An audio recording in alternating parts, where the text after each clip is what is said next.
Beyond ಹೆಡ್ಲೈನ್ಸ್ನ ಮತ್ತೊಂದು ವಿಡಿಯೋಗೆ ಸ್ವಾಗತ.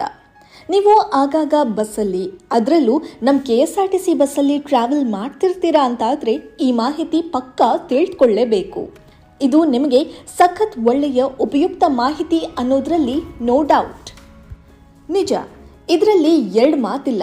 ನಮ್ಮ KSRTC ಆರಾಮದಾಯಕ ಮತ್ತು ಗುಣಮಟ್ಟದ ಸೇವೆಯಿಂದ ಜನಮನ ಗೆದ್ದಿದೆ.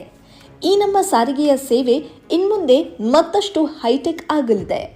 ಹೌದು, KSRTC ಪ್ರಯಾಣಿಕರಿಗೆ ಬಸ್ ಸಂಚಾರದ ಮಾಹಿತಿಯನ್ನು ಬೆರಳ ತುದಿಯಲ್ಲೇ ಒದಗಿಸಲಿದೆ. KSRTC vehicle tracking system VTMS ಜಾರಿಗೊಳಿಸುತ್ತಿದೆ.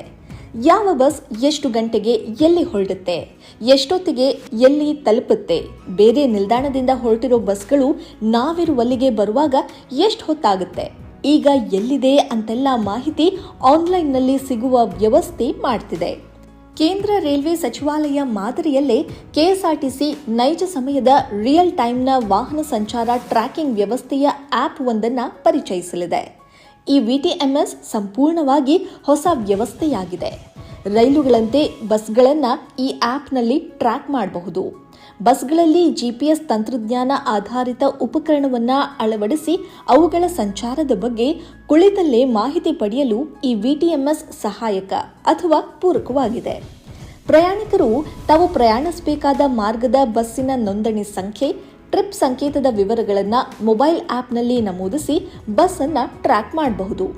ಬಸ್ಗಳಲ್ಲಿ ಅಳವಡಿಕೆಯಾದ ಟ್ರ್ಯಾಕಿಂಗ್ ಉಪಕರಣ ಸಂಸ್ಥೆ ಕೇಂದ್ರ ಕಚೇರಿಯ ಕಮಾಂಡ್ ಸೆಂಟರ್ಗೆ ಸಂಪರ್ಕಿಸಲಾಗುತ್ತೆ. ಕಮಾಂಡ್ ಸೆಂಟರ್ ದಿನದ 24 ಗಂಟೆ ಕೂಡ ಕಾರ್ಯವನ್ನು ನಿರ್ವಹಿಸ್ತಾ ಇರುತ್ತೆ. ಇಂಧನ ಕ್ಷಮತೆ ಉತ್ತಮಪಡಿಸಲು ಇದು ಸಹಕಾರಿಯಾಗಿದೆ. ಈ ಅಪ್ಲಿಕೇಶನ್ ಮೂಲಕ ರಾತ್ರಿ ವೇಳೆ ಕರ್ತವ್ಯ ನಿರತ ಬಸ್ ಚಾಲಕರಿಗೆ ಸುರಕ್ಷತಾ ಚಾಲನೆ ಕುರಿತು ನಿಯಮಿತವಾಗಿ ಎಚ್ಚರಿಕೆ ಸಂದೇಶ ರವಾನಿಸಲಾಗುತ್ತೆ. ಇದರಿಂದ ಅಪಘಾತಗಳು ಕೂಡ ಕಡಿಮೆಯಾಗುತ್ತೆ.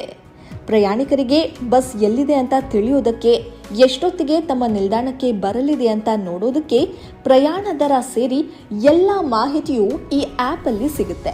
ಇನ್ನು ಸಂಸ್ಥೆಗೆ ಏನೆಲ್ಲ ಪ್ರಯೋಜನ ಆಗುತ್ತೆ ಅನ್ನೋದನ್ನ ನೋಡೋದಾದ್ರೆ, ಬಸ್ ಯಾವ ಮಾರ್ಗದಲ್ಲಿ ಎಷ್ಟು ವೇಗದಲ್ಲಿ ಸಂಚರಿಸುತ್ತೆ, ಎಲ್ಲಿ ಎಷ್ಟು ಸಮಯ ನಿಲ್ಲಿಸಿದ್ದಾರೆ, ಚಾಲಕರು ಉದ್ದೇಶಪೂರ್ವಕವಾಗಿ ರೂಟ್ ಬದಲಾಯಿಸಿದ್ರೆ, ಹೋಟೆಲ್ ಬಳಿ ಗಂಟೆಗಟ್ಟಲೆ ಬಸ್ ನಿಲ್ಲಿಸಲಾಗಿತ್ತೆ, ನಿಲ್ದಾಣಗಳಿಗೆ ಬರದೆ ಬೈಪಾಸ್ ಮೂಲಕ ಹಾದು ಹೋಯಿತೆ ಅಂತ ತಿಳಿದುಕೊಳ್ಳೋದಕ್ಕೆ, ಸೂಕ್ತ ಜವಾಬ್ದಾರಿ ನಿರ್ವಹಣೆ ಮಾಡೋದಕ್ಕೆ ಕ್ರಮ ವಹಿಸಲು ಈ ಆ್ಯಪ್ ನೆರವಾಗುತ್ತೆ. ಸುಮಾರು 8,800 ಬಸ್ಗಳನ್ನು ಈ ಸೇವೆ ವ್ಯಾಪ್ತಿಗೆ ತರಲು ಉದ್ದೇಶಿಸಿದ್ದು ಹೆಚ್ಚು ಕಮ್ಮಿ 30 ಕೋಟಿ ರೂಪಾಯಿ ವೆಚ್ಚ ತಗುಲಲಿದೆ. ಈ ಮಾಹಿತಿ ಇಷ್ಟವಾದರೆ ಲೈಕ್ ಮಾಡಿ, ಶೇರ್ ಮಾಡಿ, ಕಾಮೆಂಟ್ ಮಾಡಿ.